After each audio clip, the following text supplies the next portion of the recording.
Boa noite a todos. Fraco demais da conta, vamos lá, mais ânimo. Boa noite a todos. Isso. Eu estava angustiado aqui que o pessoal estava cantando essas belas músicas e não tinha ninguém para iniciar nas palmas, né? Aí o nosso companheiro aqui iniciou, porque a gente começar uma palestra ouvindo músicas que harmonizam, né? Essas músicas bonitas que nos tranquilizam, é outra história, né? Eu costumo dizer que toda vez que a gente vai fazer uma palestra e o pessoal está tocando antes e a gente sobe para fazer a palestra, dá uma dó, né? Dá uma pena, porque eu poderia ficar essa 1 hora escutando música que faria o mesmo efeito ou até melhor, né? Do que a palestra. Então eu gostaria de pedir para vocês acordarem de novo, né? Que a gente bata uma salva de palmas forte para a banda que tocou aqui para a gente, por favor.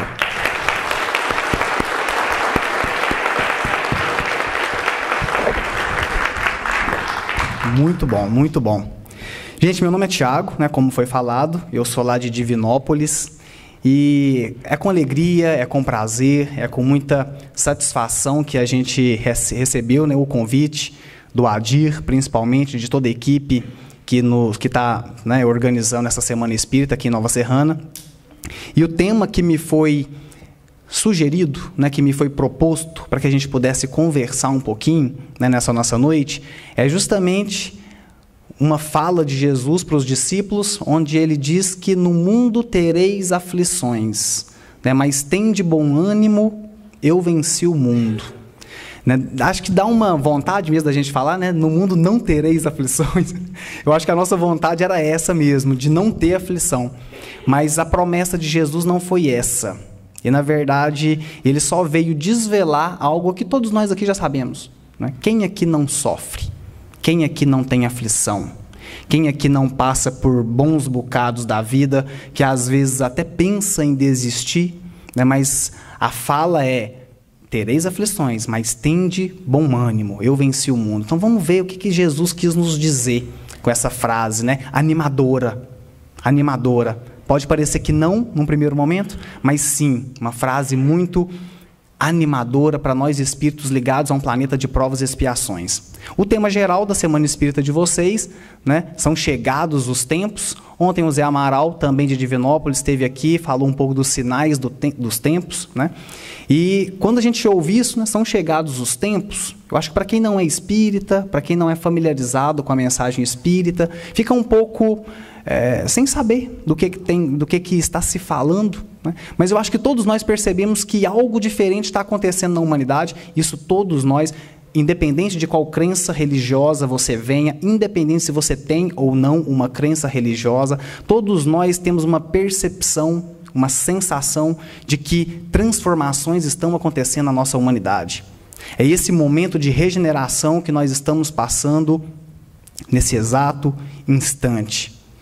Momentos de ebulição, onde espíritos que não querem mais lidar com perdão, simpatia, amizade, amor, estão sendo recambiados, recolocados em locais onde ainda impera aquilo que eles desejam, né? Às vezes ainda a vingança, o tomar lá da cá. Então, essa transformação que está acontecendo, essa seleção natural que está acontecendo, é esse momento regenerativo que nós estamos passando agora. E, graças a Deus, são chegados os tempos. Graças a Deus. Tempos que Jesus já havia anunciado há 2000 anos atrás.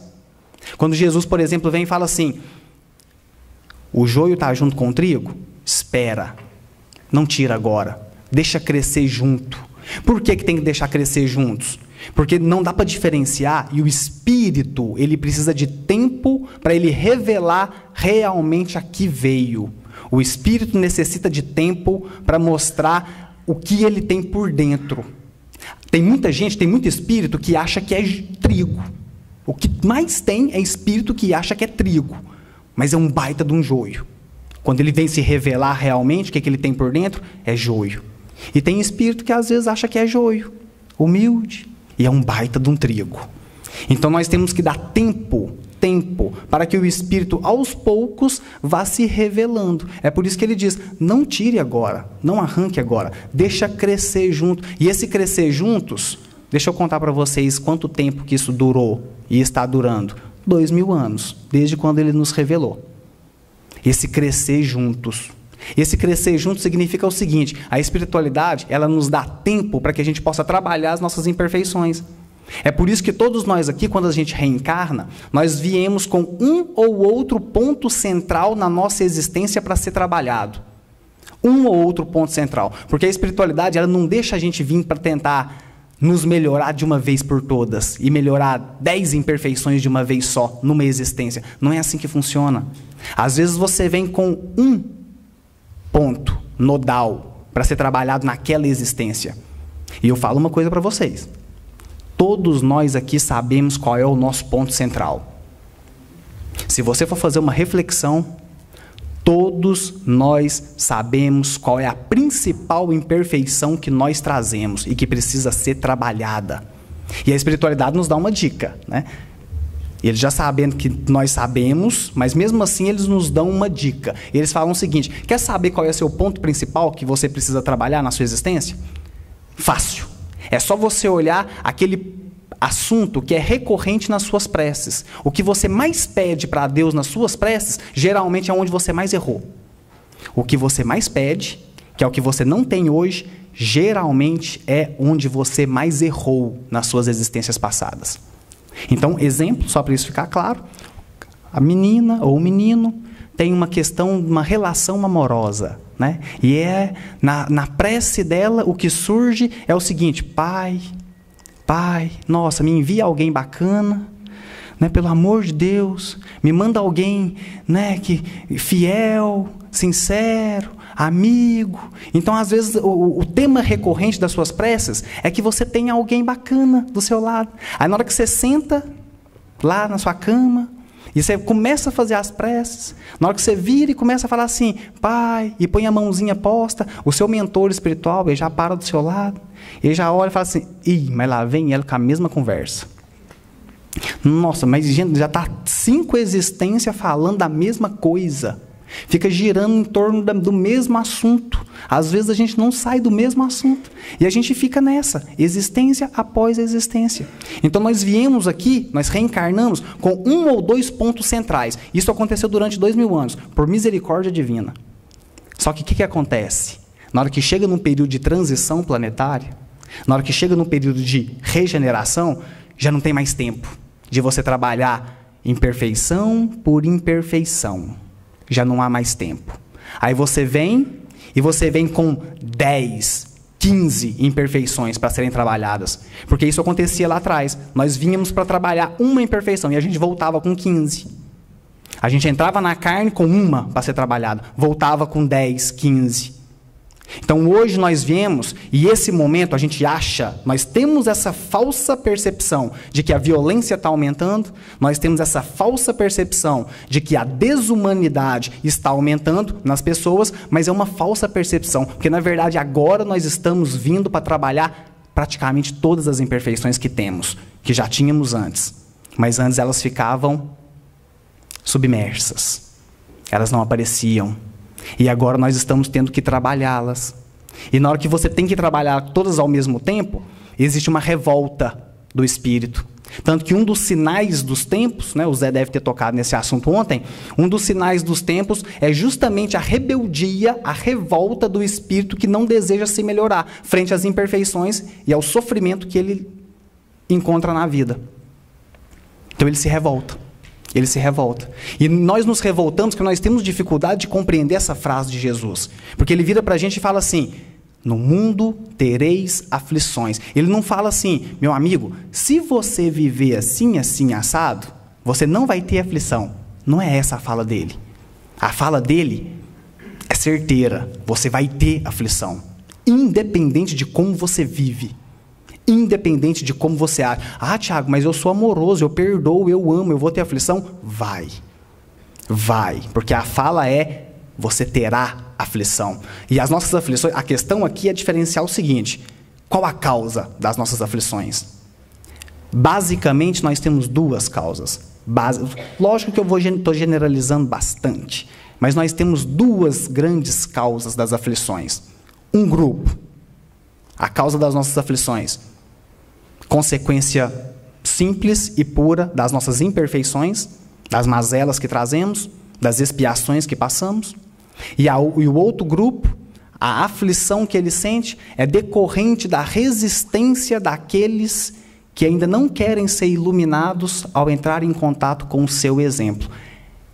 Na fala de Jesus para os discípulos, é dessa aflição que ele está dizendo. É da segunda. Porque ele está falando para os discípulos dizendo assim, vão lá, vocês vão levar essa mensagem minha de amor para as pessoas? Então, já vou adiantando para vocês. Vocês vão entrar em sinagogas que o pessoal vai querer tirar vocês de lá. E vai tirar de lá a pontapé e a pedrada. Na verdade, eles vão querer matar vocês e vão conseguir matar vocês em nome do Pai. Essa é a fala. Então, vocês terão aflições. Então, Jesus está falando da segunda. Mas nós aqui vamos conversar um pouquinho sobre essas duas. Então, quando ele fala, no mundo você vai ter aflição, meu amigo, é simples da gente entender isso. É simples da gente entender isso. Você pega capítulo 5 do livro Evangelho segundo o Espiritismo. Bem-aventurados os aflitos, bem-aventurados os que sofrem. Tem um texto lá dentro desse capítulo, de um espírito que é ninguém mais, ninguém menos do que Santo Agostinho, chamado O Mal e o Remédio. Aí nesse capítulo, Santo Agostinho diz assim, por acaso a terra de vocês é um lugar de delícias e alegria? A voz do profeta não ressoa nos vossos ouvidos, dizendo que aí seria lugar de pranto e ranger de dentes, para quem nascesse nesse vale de sombras? Você lê uma coisa dessa, você desanima. Você lê, você desanima. Você pega um outro título desse capítulo chamado A Felicidade Não É Deste Mundo. Olha para você ver. A felicidade não é deste mundo. Um espírito chamado François Madeleine, ou Cardial Morlot, François Nicolas Madeleine, ou Cardial Morlot. Ele diz assim, o homem diz, a felicidade não é para mim. Diz o homem em todas as posições sociais. Por quê? Porque muitos de nós achamos que a felicidade ou não está atrelada à posição social que eu estou. Se eu tenho poder, se eu não tenho, se eu tenho fama, se eu não tenho, se eu tenho dinheiro, se eu não tenho, se eu tenho beleza, se eu não tenho. Então, a felicidade não é para mim, diz o homem em todas as posições sociais. Porque nós somos muito condicionados a colocar a felicidade no local onde a gente ainda não está.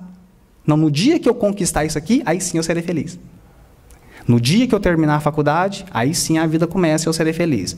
No dia que eu conseguir aquele emprego que ganha R$4.000 para cima, aí eu serei feliz. Não, no dia que eu... Né, tem gente nesse afã de falar que a felicidade vai ser quando conquistar alguma coisa, tem gente que chega ao cúmulo. Né, eu trabalho num CAPS, tá, gente? No Centro de Atenção Psicossocial. Né, então, tem pessoas que, assim, elas precisam ser internadas. Né? Então, por exemplo, tem gente que chega ao cúmulo de virar e falar assim, mas eu serei feliz mesmo no dia que eu casar. Gente, no dia que eu casar... Nossa, meu Deus. Vocês contam para essa pessoa ou eu conto? Né? Como é que a gente faz? Porque tem gente que acha que vai ser feliz depois que casar. Nossa, que ingenuidade, né? Que ingenuidade. Mas é nessa de colocar a felicidade no local onde a gente ainda não está. Somos nós. Então Jesus fala assim, tem de bom ânimo, eu venci o mundo. Ele não diz eu venci no mundo. Porque vencer no mundo, aí sim, fama, poder... certo? Status lá em cima. Mas ele diz, eu venci o mundo. Nós costumamos nos espelhar nesses que vencem no mundo. Então, esse Cardial Morlot, ele fala assim, lá nessa mensagem, a felicidade não é deste mundo. Ele diz assim, se você observar os felizes da terra, sabe os felizes da terra? O feliz, aquele que você olha na televisão e fala assim, nossa, eu queria ser que nem essa pessoa. E você olha na revista, Jesus Cristo, mas eu queria ser que nem essa, aí eu seria feliz. Então, ele está falando dessa pessoa. Ele diz assim, se você observar o feliz da terra, a felicidade ela é tão efêmera, mas tão efêmera, que se ela durar 1 ano, 1 mês ou 1 semana, o resto é de total amarguras e decepções. O resto é de total amarguras e decepções. Nós achamos que a felicidade está lá fora. Né? Eu gosto muito de um exemplo que é do Jim Carrey, né? Todos nós conhecemos, aquele humorista, né, que faz filmes de humor. o Máscara, né? Debi Lloyd. Então, o Jim Carrey é uma pessoa que ele tem depressão profunda, e nos raros momentos de lucidez que ele tem, teve uma vez que ele virou e disse assim: eu queria, mas eu gostaria que todas as pessoas do mundo pudessem ter o que eu tive. Fama, dinheiro, poder, ser olhado, ser bajulado, que é para elas entenderem que ainda não é isso. Para elas entenderem que não é isso ainda que vai trazer felicidade. Nós ainda não entendemos isso. Então a gente se assusta um pouquinho quando a gente ouve essa frase, né? No mundo tereis aflições. Então vamos analisar esse primeiro grupo, né? Que essa aflição é decorrente das nossas imperfeições, das nossas mazelas. Nós temos que entender uma coisa: todos nós aqui estamos sofrendo. Todos nós. É lógico que tem uns que sofrem mais que os outros, né? Isso é perceptível. Por exemplo, torcedor do Atlético sofre. Gente, tá para nascer expiação maior do que essa. Tá para nascer expiação maior do que essa. Coitado, mas sofre. Na hora que o camarada fala que ele quer renascer, aí eles perguntam assim para ele: mas onde você vai? Não, naquela família ali, é a família atleticana. Aí ele fala assim: não, vai só com essa expiação, não vai com outras mais, não, senão você vai sofrer muito. Então tem gente que sofre mais do que os outros, isso aí a gente sabe. Mas pronto, né? Fazer o quê? Tem gente que escolhe sofrer, né? Tem gente que gosta de sofrer. Mas aqui é que está a questão.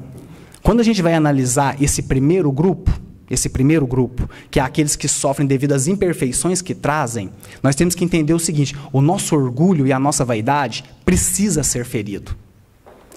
É por isso que nós sofremos. É por isso que nós temos aflições. Porque o nosso orgulho e a nossa vaidade e o nosso egoísmo necessita obrigatoriamente de ser ferido. Sofrimento e dor é um mecanismo que a vida tem para nos desencapsular do nosso orgulho e do nosso egoísmo.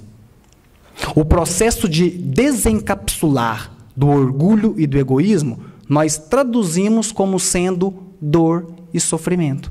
É só isso que acontece.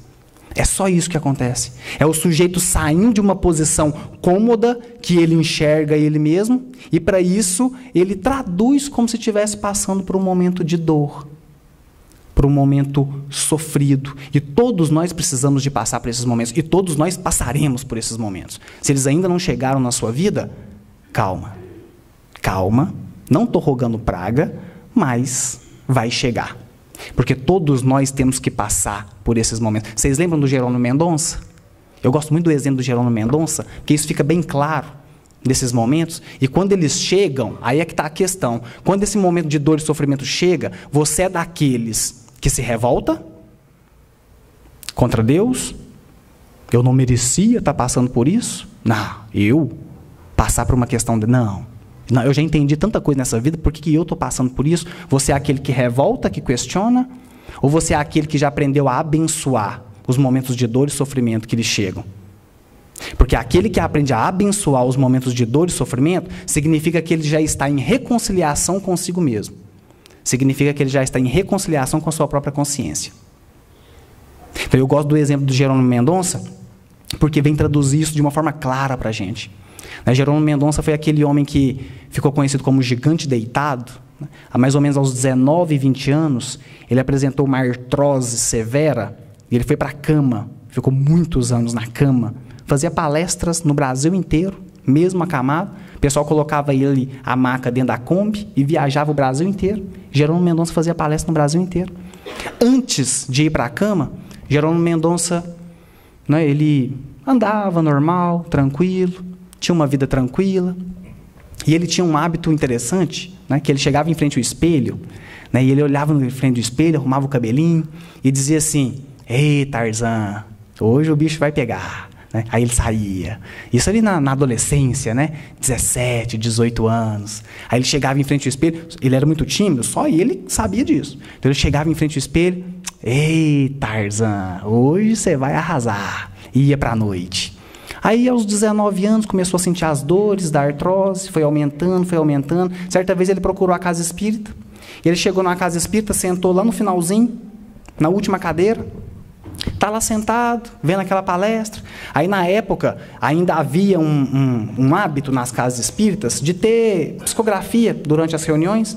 Então, às vezes, chegava no final da reunião, o diretor, né, quem estava ali conduzindo a reunião, lia as psicografias que foram trazidas durante a reunião.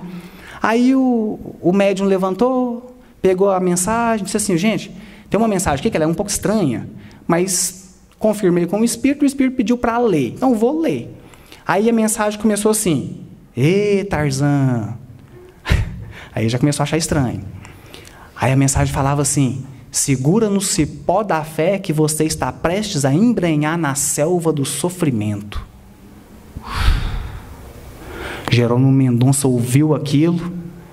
Aí é que está a grandeza dos espíritos que entendem o que veio aqui fazer.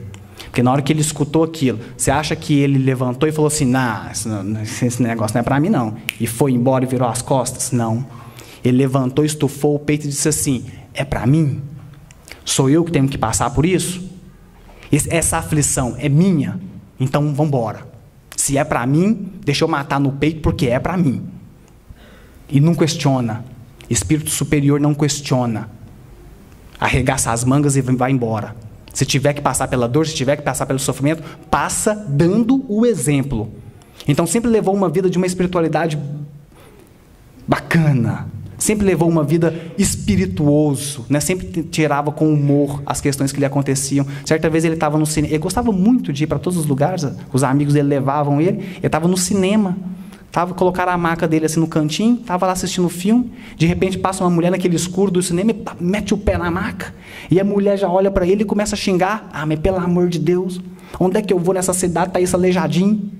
Eu vou lá na praça pública, está o aleijadinho. Eu vou no supermercado, está o aleijadinho. Eu vou não sei aonde, está o aleijadinho. Até aqui no cinema está o aleijadinho. Imagina você ouvindo isso. O que você faria? Aí Jerônimo Mendonça só parou, olhou para ela e disse assim, uai, minha querida, mas você também não para em casa? Né? Espirituoso, tranquilo, leva tudo no humor. Isso é a marca dos espíritos superiores. Né? Nós aqui ainda batemos cabeça. Nós aqui não damos conta disso. Eu tive uma dessas revelaçõezinhas que a gente vai tendo durante a existência. Nossa, quase entrei em depressão. Participo de uma reunião mediúnica lá em Divinópolis, domingos à noite. Eu faço a função de dialogador na nossa reunião mediúnica. E estava lá na reunião, terminou a reunião, veio a nossa mentora no final, e ela, às vezes ela traz uma palavra para cada pessoa que está ali, né, durante a reunião. E ela virou, né, começou de cá, e eu estava na ponta de cá, ela começou na outra ponta. Fulano, muito bem, força, vamos trabalhar, é isso mesmo, coragem. Cicrano, muito bem, continue, muito bom. Beltrano, força, coragem. Tiago, a vida está difícil, né? Aí eu já comecei a achar estranho. Né? Porque para todo mundo foi uma palavra de ânimo, de alegria, de coragem. Para mim ela já começou assim, a vida está difícil, né? Aí eu, irmã, nossa, tá complicado demais. Aí já viu psicologia reversa, né? Você faz até assim com a cabecinha, que é para ver se vai passar a mão, e fala assim, vai melhorar. Aí ela virou e falou assim, a vida tá difícil. Eu, tá, irmã, muito complicada. E aí virou para mim e falou assim, te prepara porque vai piorar. Te prepara porque vai piorar. Nessa hora, o que você faz? Você levanta e fala assim, não, eu entrego o cargo. Não quero saber disso, não. Ou você estufa o peito e fala assim, que venha. Tenho que passar por aflições? Que venha. Tenho que passar por dores e sofrimentos? Que venha. Porque a nossa condição, principalmente de um espírito ligado a um planeta de provas e expiações, é essa. Principalmente de espíritos ligados a um planeta de provas e expiações. É essa. É lidar com as aflições. A questão é, como lidar com essas aflições, então? Como passar por elas? Como diminuí-las? Como diminuí-las? Aí é que está a questão. Os espíritos falam assim, na verdade, Kardec, no livro Céu e Inferno, ele vira para a gente e diz assim, o sofrimento está condicionado à melhoria do culpado. À medida que o culpado melhora, a expiação acaba. Então, você quer parar de sofrer? Simples. É só você melhorar a sua imperfeição que originou o sofrimento. Fim de papo. Porque cada imperfeição traz um sofrimento. Então Kardec fala assim, cada imperfeição traz um sofrimento que lhe é inerente. É lógico, aquele que tem 10 imperfeições, ele sofre mais do que aquele que tem 3 ou 4. Simples, matemática simples. Então o camarada que é egoísta, ele sofre? Sofre. Mas o camarada que é egoísta, orgulhoso e vaidoso, sofre mais do que quem é só egoísta. O que é egoísta, orgulhoso, vaidoso, ciumento, avarento, sofre mais do que os outros. Porque cada imperfeição traz um sofrimento que lhe é característico. Quer parar de sofrer? Melhora a imperfeição. O Emmanuel tem uma página belíssima, belíssima, que ele diz assim, examina a própria aflição. Examina a própria aflição. Porque cada aflição é decorrente de uma imperfeição. Então ele diz assim, a aflição da inveja é o despeito. Uma pessoa invejosa, ela sofre porque ela é despeitada. A aflição do crime é o remorso. A aflição do crime é o remorso. Tem gente que diz assim, mas eu estou sofrendo, eu fui abandonado, nossa, fulano me deixou, olha o tanto que eu sofro. E tem gente que fica nessa. Você quer parar de sofrer porque você foi abandonado, rejeitado? Quer parar de sofrer? É simples, deixa de ser orgulhoso. Você para de sofrer na hora. Porque só quem é orgulhoso que acha que não pode ser abandonado. Só quem é orgulhoso que acha que não pode ser rejeitado. Porque é claro que você pode ser rejeitado e ser abandonado. Tem gente que diz assim, eu passei por uma humilhação, eu fui exposto, nossa, estou sofrendo demais, fui humilhado. Quer parar de sofrer porque você foi humilhado? Simples, deixa de ser vaidoso. Porque quem é vaidoso que acha que não pode passar por exposições, passar por humilhações. Simples, simples. Há mais ou menos uns 3 meses atrás, tinha um simpósio de cuidados paliativos lá em Divinópolis, na UFSJ. Um professor meu me convidou para que eu fizesse um momento cultural, né, no simpósio. Não sobre cuidados paliativos, o tema era cuidados paliativos, me pediu para falar sobre cuidados paliativos em forma de poema, de poesia, para as pessoas. Tinha 15 minutos para falar. Aí lá vai eu lá na frente, né, no dia, auditório lotado, mas lotado, não tinha mais um lugar vago, e eu lá na frente para falar sobre cuidados paliativos. Aí na hora que eu chego, aí poema, gente, é uma beleza, porque palestra é bacana demais. Palestra, você esquece o que você vai falar, tá tudo bem, tá tudo tranquilo. Ninguém sabe mesmo, você inventa um outro tema, você começa a falar de outra coisa, ninguém nem percebe. Agora, poema não tem jeito, né? Tem a métrica, tem as rimas, tem tudo certinho. O poema estava registradinho na cabeça, mas registradinho, todo decorado. Aí eu chego lá na frente, auditório lotado. Aí eu começo, né? Começo a declarar o poema, falei 3, 4 versos, branco. Não vinha nada na cabeça, mas isso aqui é branco. Aí eu comecei a olhar para o povo olhando para mim, já comecei a suar, nossa. Pensei assim, vou inventar aqui uns 2 versos, que aí depois volta, né? Então vou inventar uns 2 versos, depois volta. Inventei uns 2 versos, já saiu meio capenga, na hora que eu terminei os 2 versos, cadê? Branco. Mas não lembrava de nada. O auditório lotado, me olhando assim. E eu comecei a pensar assim, gente, o que eu faço? O que eu faço? Aí eu pensei em fingir desmaio. Eu acho que eu vou fingir desmaio. Já olhei para o lado, pensei, já vi onde é que eu ia cair, né? Já comecei a olhar para... Acho que eu vou cair aqui. Mas o público era só de enfermeiro, médico, farmacêutico, bioquímico. Não vai dar certo. Não vai dar certo fingir desmaio aqui, não. Aí o que eu fiz? Tirei a colinha do bolso.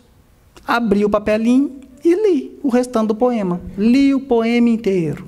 Aí terminou. O poema até ficou mais ou menos, ficou até bom. Aí terminei o poema, sentei, sensação de derrota. Derrota, lógico. Nossa, como é que eu passo por isso, né? Sofrimento. Aí acabou o simpósio naquele dia, levantei, ia embora para casa, não queria cumprimentar ninguém. Fui embora correndo, chego em casa sexta-feira à noite, insônia. Lógico, insônia. Toda hora, sabe quando dá até fincada assim na consciência, que você lembra? Né? Aí eu lembrava, dava até fincada, assim, nossa, meu, que vergonha. Que vergonha. Aí, com muito custo, consegui dormir. Sábado de manhã, vou tomar café. O que vem na cabeça? A primeira coisa? Que vergonha. Ah, não. E vinha que nem fincada. Aquilo foi sábado de manhã, sábado na hora do almoço. Chegou sábado à tarde, eu já estava cansado de pensar naquilo. Cansado de sofrer.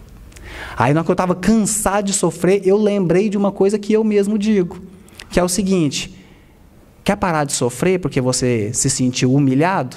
Deixa de ser vaidoso. É tirar com a mão. Gente, é tirar com a mão. Mas você para de sofrer na hora. Na hora. Então, quer melhorar da aflição que você esteja passando? Trabalhe a imperfeição que a origina. Trabalhe a imperfeição que a origina. Aí você para de sofrer. Então, esse é o primeiro grupo. É o grupo que terá aflições de acordo com as imperfeições que traz, com as imperfeições que carrega. Mas tem um outro grupo. Tem aquele grupo que terá as imperfeições decorrentes da resistência daqueles que não querem se iluminar com o seu exemplo. Porque na medida que você começa a se elevar, e à medida que você passa a compreender o que você está aqui fazendo, você se eleva. Aí você pensa assim: nossa, agora a vida vai ficar mais fácil, né? Eu estou aprendendo um monte de coisa, eu estou compreendendo um monte de coisa da vida, agora a vida vai ficar mais fácil. Meu amigo, deixa eu te contar para você, é agora que piora. É agora que piora. O Emmanuel tem uma frase belíssima, que ele nos descortina a nossa evolução espiritual, onde ele fala assim: olha, hoje é o suor intensivo, o trabalho, a aquisição de conhecimento. Amanhã é a responsabilidade. Depois, o sofrimento. E, por último, a solidão. Só coisa boa para a gente. Só coisa boa para a gente. Hoje o suor intensivo, amanhã a responsabilidade, depois o sofrimento e, por último, a solidão. Aí a gente se pergunta assim: mas por quê? Como assim? À medida que eu vou evoluindo, eu vou ter sofrimento e eu vou ter solidão. Não estou entendendo. É simples, meu amigo. Porque quando a Terra, por exemplo, passa por um momento como esse, obscuro como esse, de transição planetária como esse, vários espíritos são convocados para serem faróis para aqueles que estão na escuridão. Vários espíritos são chamados para serem exemplo para aqueles que estão tateando na escuridão. Não sabem nem o que está acontecendo. Não sabem nem o que está acontecendo. Por que nós temos muitos seriados aí hoje de zumbi? Zumbi. Porque a nossa humanidade hoje é um zumbi. É um Walking Dead ambulante, nossa humanidade. Walking Dead ambulante. Porque as pessoas estão na rua, elas nem sabem o que está aqui fazendo. Nem dão notícia do que está aqui fazendo. Levanta, vai para o trabalha, ganha um dinheirinho, tem uma satisfaçãozinha no final do dia, no final de semana, dorme, acabou, mais nada. E fica nessa. E não questiona. Eu estou aqui fazendo o quê? Para que eu estou vivendo isso aqui tudo? Zumbi. Você olha para a pessoa, verdadeiro zumbi. A pessoa não sabe o que ela está fazendo. Então, o espiritismo, ele é uma oportunidade de você acordar quando você está na carne. Porque a maioria de nós só acorda na hora que desencarna. Aí desencarna, nossa senhora, que tempo foi esse perdido. Olha o que eu fiz da minha vida. Meu Deus, fiz nada. Aí acorda, depois que desencarna. Aí pede outra existência. O espiritismo é uma chance de você acordar enquanto você está na carne. Não espere desencarnar para você acordar. Não espere desencarnar. Então, o que acontece? Nesse momento obscuro que a gente está, onde nós temos zumbis ambulantes nas ruas, vários espíritos são convocados para serem faróis para aqueles que vêm na retaguarda. São convocados para serem espíritos que vão dar o exemplo. E deixa eu contar uma coisa para vocês. Se numa sexta-feira à noite, você saiu da sua casa para vir aqui ouvir uma palestra que fala sobre no mundo tereis aflições, não finge que eu não estou falando com você. Porque quando eu digo que espíritos são convocados para serem faróis, quem que vocês acham que são esses faróis? Quem que vocês acham que são esses faróis? Trabalhadores da última hora? Vocês. Sim, nós somos responsáveis e nós nos responsabilizamos por isso. Aqui é que está o gosto da questão. É que nós é que pedimos para sermos esses faróis. Trabalhadores da última hora. São chegados os tempos? São. Sinais dos tempos? Bacana. Então deixa eu reencarnar. Deixa eu entrar lá. Porque o trabalhador da última hora, eu costumo brincar, dizer que é aquele que entra aos 43 minutos do segundo tempo. 0-0 o jogo, o técnico pega, olha para um e fala assim, nossa, vai lá, meu amigo, entra. Bota fogo nessa partida. Bota fogo na partida. Vai para cima deles. O trabalhador da última hora é o que entra aos 43 do segundo tempo. Jesus, certa vez, disse assim, meu amigo, eu vim foi para botar fogo na terra. E que quero eu, senão que ele se queime? Aí eu pergunto para vocês, vocês estão botando fogo na terra? Ou vocês já entraram no esquema? Né? O esquema é concurso público, tranquilidade, né? Estabilidade financeira. Não quero ter aflição, não quero ter sofrimento. Esse é o esquema. Ou você está aqui para botar fogo na partida. Eu passei num concurso público lá em Divinópolis, né? Sou enfermeiro. Passei num concurso público lá, hoje estou num CAPS, concurso para PSF, disse que não vou assumir, vou ficar onde eu estou, processo seletivo, o povo está querendo me internar.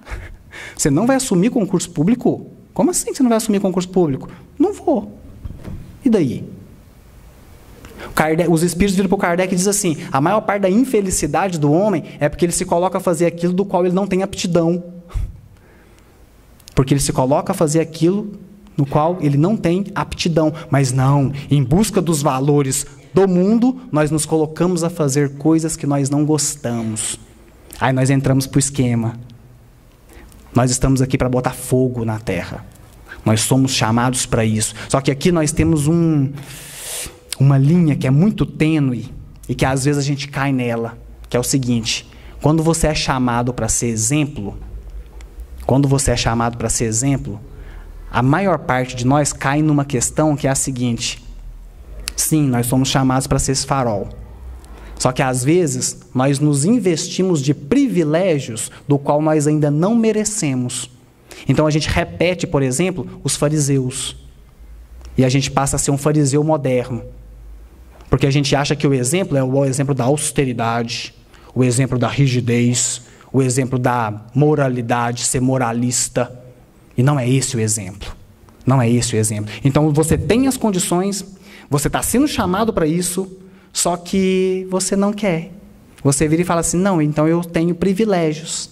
Aí você passa por uma dorzinha na vida, fala assim, mas por que eu estou passando por isso? Por que eu já faço tanto bem, eu já ajudo tanto, nossa, eu já sei de tanta coisa, já sei de reencarnação, já sei de vida pós-morte, por que eu estou passando por isso? E você se revolta, porque você acha que não merece passar pelo que está passando. Aí você faz a semelhança daquele que enterra o talento, aquele que ganha só mas enterra. Porque às vezes a gente não entende essa parábola, né? Eu também gosto de citar ela como exemplo. Às vezes a gente não entende essa parábola, que a gente pensa assim, a gente interpreta assim, aquele que ganhou 5 talentos e dobrou, entregou 10, é aquele que tinha mais cabedal, né? Mais potencialidade. Não está errado a gente interpretar dessa forma. Está bacana também, mas eu gosto de interpretar de outra.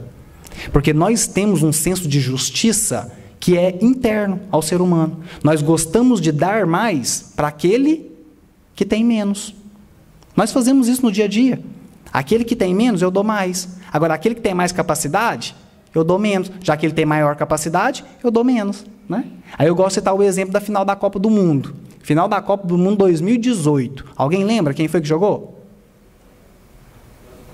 França e Croácia. Aí eu faço uma pergunta aqui. Quem aqui torceu para a França? Torceu para a França? Uma pessoa. Quem aqui torceu para a Croácia? Quem aqui não torceu para ninguém? Muita gente também. Mas a maioria torceu para a Croácia. Aí eu pergunto para vocês, por que a gente torceu para a Croácia e não para a França? Porque a... Oi? Eu sempre gostei da Croácia. Você sempre gostou da Croácia, né? Isso é uma exceção, uma exceção. Porque a França já é campeã do mundo, a Croácia ainda não. Então a gente quer que ganhe aquele que tem 0. Senso de justiça. É o nosso senso de justiça. Nós fazemos isso naturalmente. Aquele que tem menos, eu quero dar mais. Aquele que tem mais, eu dou menos. Né? Vamos supor que um carioca viesse aqui, né, aqui em Minas ontem, e ele fosse lá no Mineirão ver Cruzeiro e Atlético. um carioca, que não torce para nenhum dos dois, ia estar lá torcendo, tá lá jogando Cruzeiro e Atlético, para quem vocês acham que ele ia torcer?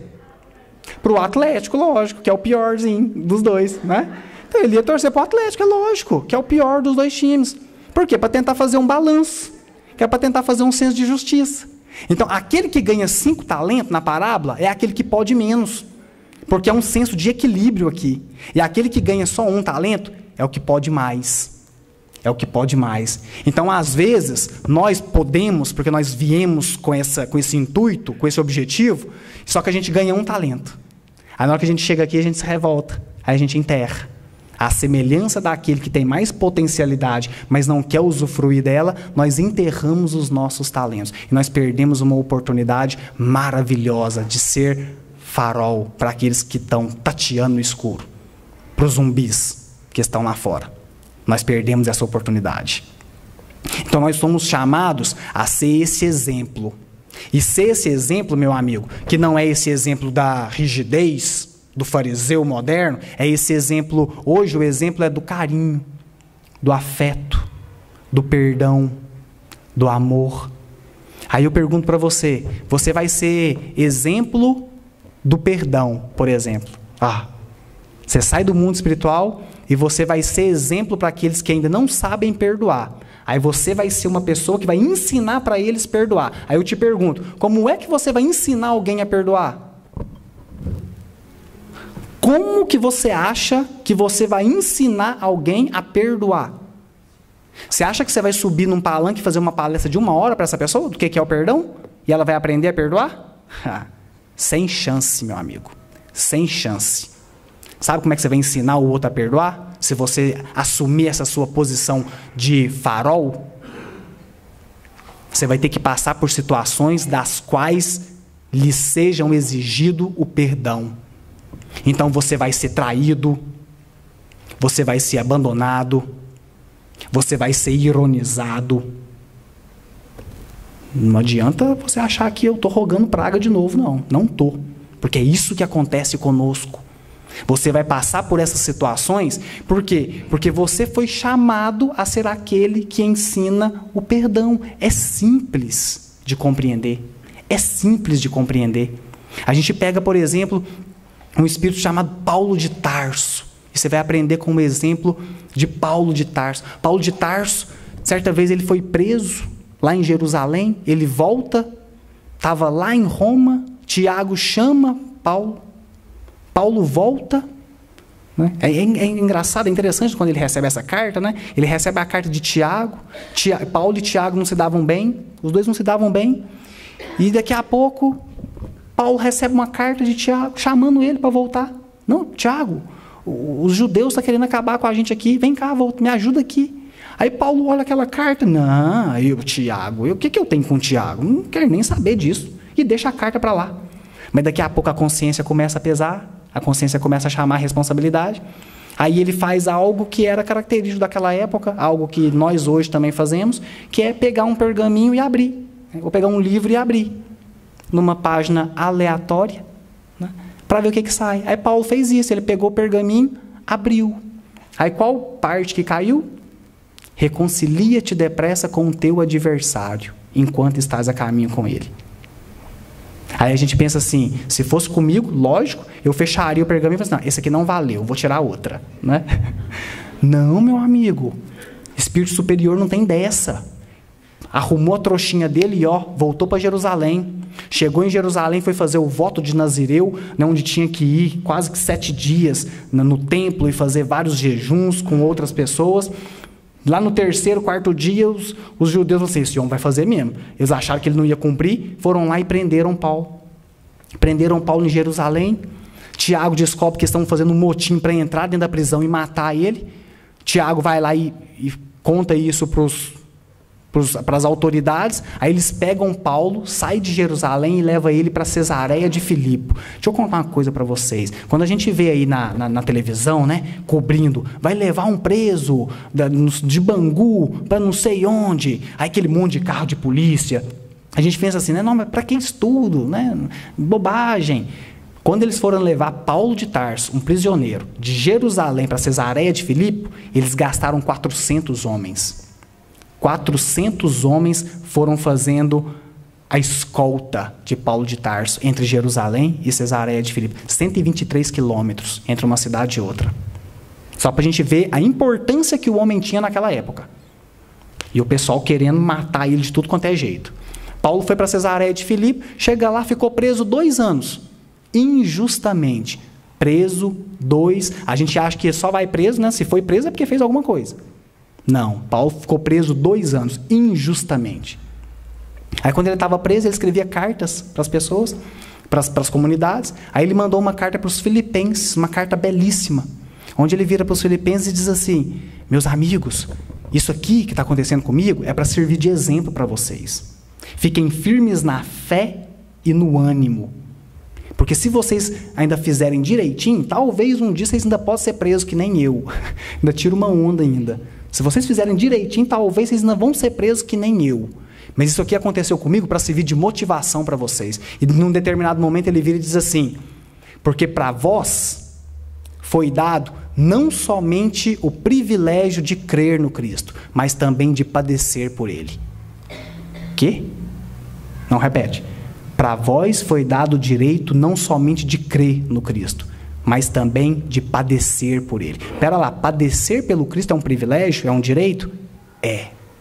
Conquistado a duras penas. Padecer pelo Cristo é um direito conquistado. Sabe quando você tem um direito a um benefício? Você não move montanhas para conquistar o seu benefício? Não, mas eu tenho direito. E você tira um documento aqui, tira outro documento ali, e você vai tirar um relatório aqui, e pega um relatório médico, e pega não sei o que aqui com o juiz. É meu direito? Não é meu direito o benefício? Pois é. O Emmanuel vem falar que padecer pelo Cristo é um direito sagrado. Direito que o Espírito conquista à medida que ele vai amadurecendo. Porque você ser colocado na tarefa, meu amigo, para você ser aceito, na tarefa de poder dar o exemplo de como padece pelo Cristo, quer dizer que você já tem maturidade e mecanismos internos protetivos para você poder lidar com a solidão, com o abandono, com a rejeição. Não sabe lidar com isso? Sem chance. Não sabe lidar com isso ainda? Sabe lidar com a solidão? Não, sem chance. Vai aprender primeiro. Vai ser abandonado e aprender a perdoar primeiro. Aí depois você já consegue ter uma condiçãozinha. Eu gosto muito do exemplo quando a gente ficou sem gasolina. Né? Ficamos sem gasolina durante um tempo. Aí as pessoas iam todas para os postos de gasolina, né, quando chegava um pouquinho. Aí, sabe como é que funciona a questão da responsabilização para a tarefa? Funciona assim. A espiritualidade fica observando. Aí a espiritualidade fala assim: vamos ver como é que esse espírito age num momento de escassez. Vamos ver como é que esse espírito age num momento onde está faltando para muitos. Vamos ver se ele é egoísta. Vamos ver o que impera dentro dele. É o egoísmo ainda? Ou já é a solidariedade? Aí você vai para o posto de gasolina, mas chegou lá um pouquinho, aí você enche o seu tanque, leva uns galões e enche para a família inteira. Aí a espiritualidade olha e fala assim: ih, não, tadinho, muito egoísta ainda. Não, deixa de lado. Ainda vai ter que sofrer um bocadinho para ver se aprende. Agora, se você vir e fala assim: ó, tá faltando? Bacana. Vou pegar só um pouquinho, porque o outro também precisa. Então, o que impera em você é a solidariedade? O Chico, quando ele ia no supermercado, ele escolhia um tomate bom e um tomate podre. Tirava um tomate bom, tirava um tomate podre. Aí um dia perguntaram para ele: por que isso, Chico? Aí ele: ai, meu filho, mas se eu tirar só os tomates bons, não vai ficar tomate bom para o outro que vai vir depois de mim. Então ele revezava, tirava também tomates podres para poder deixar os bons para o outro. O que te coordena internamente? Egoísmo, orgulho, solidariedade, fraternidade, amizade, carinho, amor. O que te norteia nas suas experiências diárias? Então, Paulo de Tarso, dando esse exemplo, ele lá para os filipenses diz: é um direito poder padecer pelo Cristo. Então, quando você sai do mundo espiritual e vem ser farol, saiba do seguinte: vamos entender por que o Emmanuel fala que suor, responsabilidade, sofrimento, solidão. Por que a solidão é o nosso último caminho? É fácil demais de entender. É fácil demais de entender. Porque na hora que você começa a evoluir, e você começa a entender um monte de coisa, de mecanismos da vida, do que você está aqui fazendo, o que você não está aqui fazendo, na hora que você começa a entender, você desgarra da massa. Você acorda. Você é um zumbi que acordou. Aí na hora que você acorda, você se diferencia. Se você se diferencia, você sai da sintonia desses que estão aqui. Então você evolui. Você ascende. Aí na hora que você ascende, esse pessoal fica aqui embaixo. Aí você pensa assim, uai, mas mesmo assim, isso não explica. Porque esse pessoal está aqui nessa sintonia. Mas se eu amadureci, quer dizer que aqui em cima vai ter um monte de gente que vai sintonizar comigo, certo? Certo. Então eu vou estar sozinho? Não. Só que aqui é que está a questão. Porque na hora que você começa a se elevar e a ter maturidade, com a maturidade vem uma coisa chamada responsabilidade. Aí na hora que você chega aqui em cima, você não consegue ficar aqui parado, quieto. Você olha para baixo e vê aquelas pessoas que ainda estão batendo cabeça no prazerzinho nosso de cada dia, no egoísmo, no orgulho. Aí você olha para trás, como você já tem responsabilidade, você não quer ficar aqui em cima gozando da convivência com aqueles que já pensam como você. Você quer voltar para dar o exemplo. Aí na hora que você volta para dar o exemplo, você acha que você vai dar o exemplo no meio de quem? Se você for dar o exemplo da compreensão, tem que ser no meio de pessoas incompreensivas, é óbvio. Você vem para dar o exemplo do perdão, tem que ser no meio de pessoas que não sabem perdoar. Você vem para dar o exemplo da amizade, tem que ser no meio de pessoas inimigas, é óbvio. Então, se você parar e olhar para o seu lado, se tiver gente só desonesta, de duas uma. De duas uma. Ou você também é desonesto, ou você está ali para dar o exemplo. Quem decide é você. Quem decide é você. Então, às vezes nós sentamos, né, ajoelhamos e a gente vai rezar. Só para vocês entenderem que nós é que pedimos isso. Nós é que pedimos. Então você ajoelha, você põe a mãozinha para cima e você pede. E você vai rezar e você diz assim: Mestre, que eu console mais do que eu seja consolado. Meu amigo, se você reza isso, o que você está pedindo para você mesmo? Que você passe mais por situações onde que você console. E não que você tenha que ser consolado. Aí você vira e fala assim: mas mestre, que eu perdoe mais do que seja perdoado. É claro que você está pedindo para passar mais por situações onde te exija o seu perdão. Mestre, que eu entenda mais o outro, mestre, do que eu seja entendido. Olha só. Você está pedindo para passar por situações em que você não seja entendido. E chega aqui, na hora que a gente passa por essas situações, nós revoltamos. Nós não queremos passar. Então, quando Jesus fala, no mundo tereis aflições, meus amigos, calma. Nós teremos sim. De duas uma. Independente de qual lado você esteja, você vai ter aflição. A questão é como você vai lidar com elas. Como você vai lidar com elas. Saiba que nesse momento de regeneração, nós estamos sendo chamados e convocados para sermos aqueles que compreendem e que serão exemplo para aqueles que estão vindo antes de nós. Que a gente se invista desse papel, onde nós pedimos antes de sair do mundo espiritual, e que a gente possa viver esse amor, essa amizade, esse perdão de uma forma plena, porque o mundo está carente desses exemplos. O mundo está carente desses exemplos. Se nós saímos de lá pedindo para sermos esses que darão o exemplo, arregaçar as mangas e trabalhar. É o que a gente está aqui fazendo.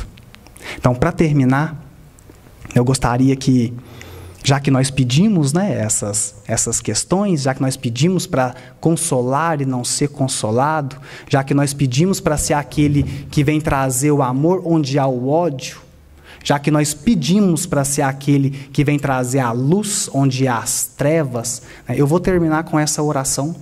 Gostaria de chamar a todos, né, convocar a todos para fazer essa prece comigo, e a gente terminar com essa oração de São Francisco, que todos nós pedimos Só que agora a gente vai ter um pouquinho mais de lucidez sobre aquilo que a gente está falando. Agora a gente vai ter um pouquinho mais de claridade sobre o que nós andamos pedindo nas nossas preces. Peço que eu vou falar a primeira parte dessa oração. Chega no refrão, eu gostaria que todos cantassem comigo, né? Vocês acharam que não ia passar vergonha? Vão passar vergonha sim.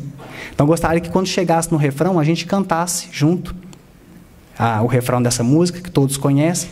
Por favor, não me deixem aqui cantando sozinho, senão vai ferir o ouvido de vocês. Né? Mas gostaria de convidar a todos, então, para fechar os olhos, se desejarem, é lógico. Senhor, fazei-me instrumento de vossa paz. Onde houver o ódio, que eu leve o amor. Onde houver ofensa, que eu leve o perdão. Onde houver discórdia, que eu leve a união. Onde houver dúvidas, que eu leve a fé. Onde houver erros, que eu leve a verdade. Onde houver o desespero, que eu leve a esperança. Onde houver a tristeza, que eu leve a alegria. E onde houver trevas, que eu leve a luz. Todos juntos.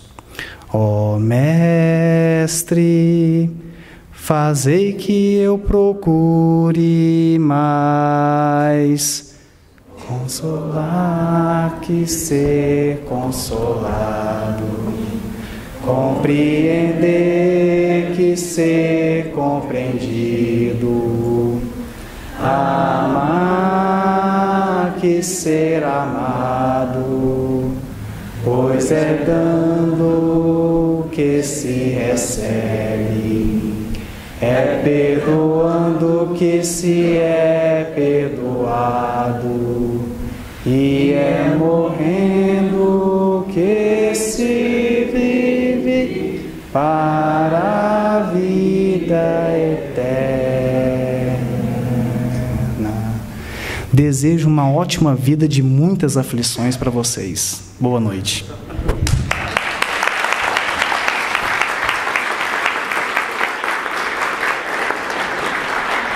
Muito bem.